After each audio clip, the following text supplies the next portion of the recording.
Okay, so we watched a video on how to do a sales order in bid mode.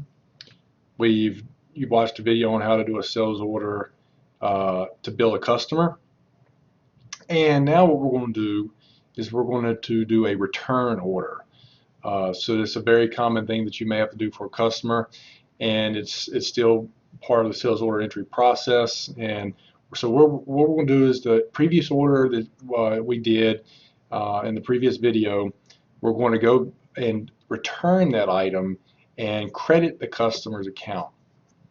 And we're going to do it the most common way that you would probably typically do this. There's another video we have out there on the customer inventory return entry screen. You go out there and find that, which helps doing returns for a lot of items a whole lot easier, where you don't have to type in everything. But for this particular instance, the customer is just returning one or a few items, and this would be the way that you do it. So we're going to go into main menu, and we'll go to orders, and then click on sales order entry, and we're going to choose our location for printer. Now we got to start this process just like we were doing a new sales order. So choose the branch and choose the customer. I'll choose my customer. That was the bill to, and this is the ship to I want to select. That's the correct, and then we're going to do new. So we're going to start a new one and hit OK. Now the customer may not have their original paperwork with them. They just come and bring their product with them that they want to return. So they hand you the product they want to return.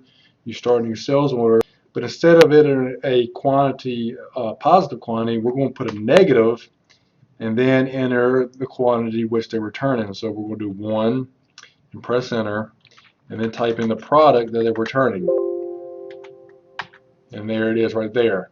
Now, since I chose a -1, it's going to bring up the return goods verification screen. There's a couple of things that are highlighted in yellow which is required. So we need to change this return quantity type. Okay, by default it will go to review. We do that for specific purposes which will be discussed with you at a later time. But we're going to take this product back, and it's going to go back into stock.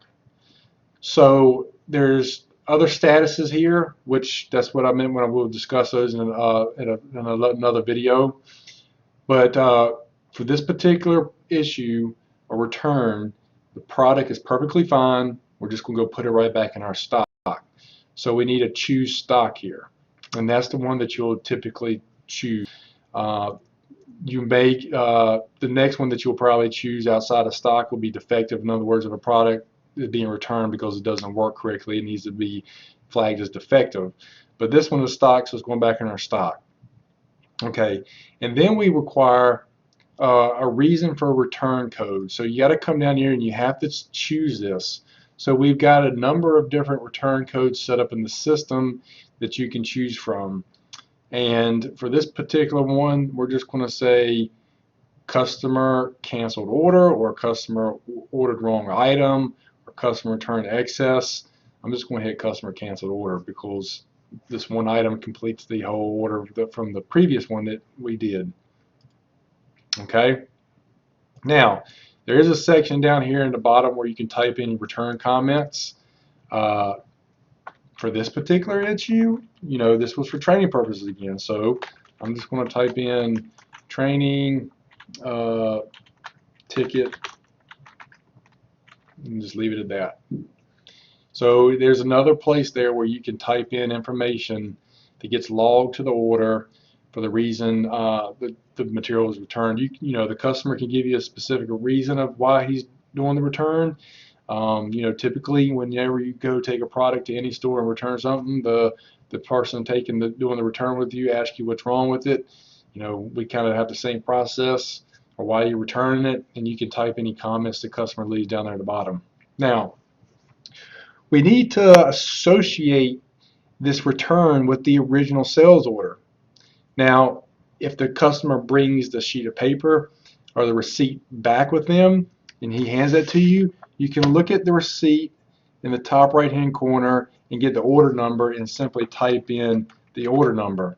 But a lot of times you don't have that, so we got to go out and find it.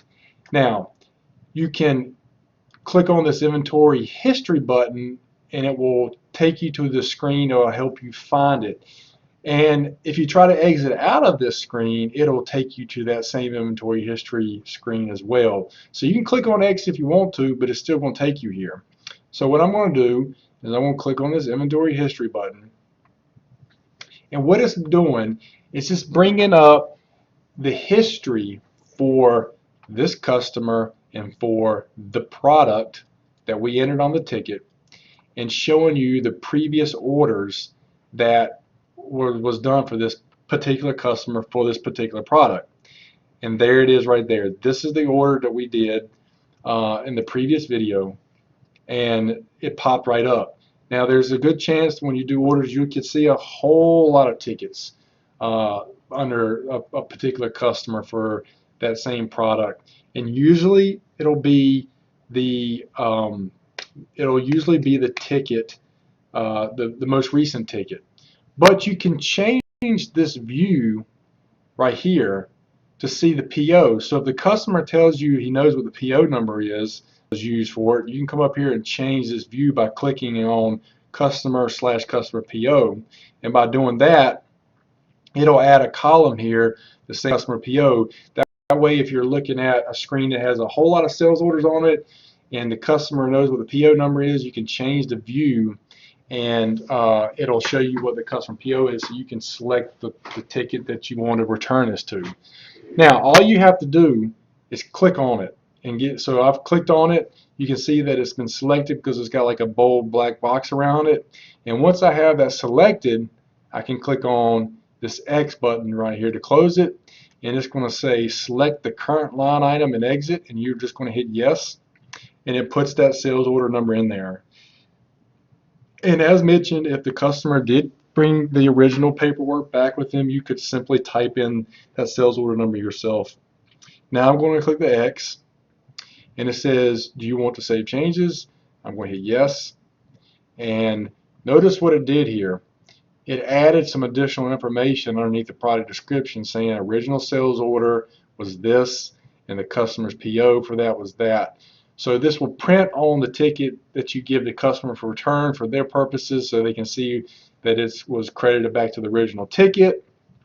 Now, just like any other sales order, we're going to have to go to our header screen, and I'm just going to put you could use the same PO, you could change the PO, but canceled training, and I'm not going to have enough room to complete that, so I'm going to tab on over to customer release and put ticket. So cancel training ticket, and I'm going to put Robert,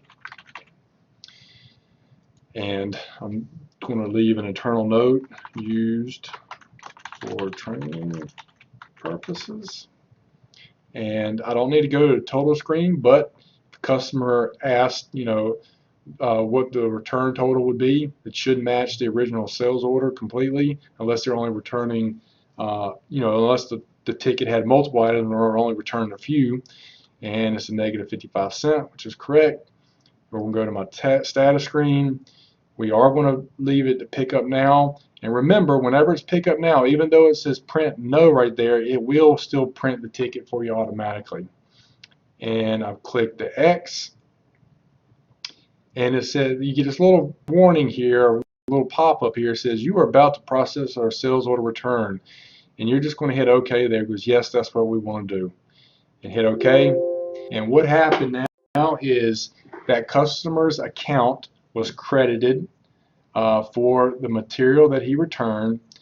The material is now showing back in stock. So this battery that we originally did on the first sales order, we took one out, so it was one less than what the availability was previously. Since we've returned that one is now showing back up in stock, so you need to take that product and put it back on the shelf to be able to be resold. And that is how you do a basic sales order return. for a customer billing against their account. Thank you.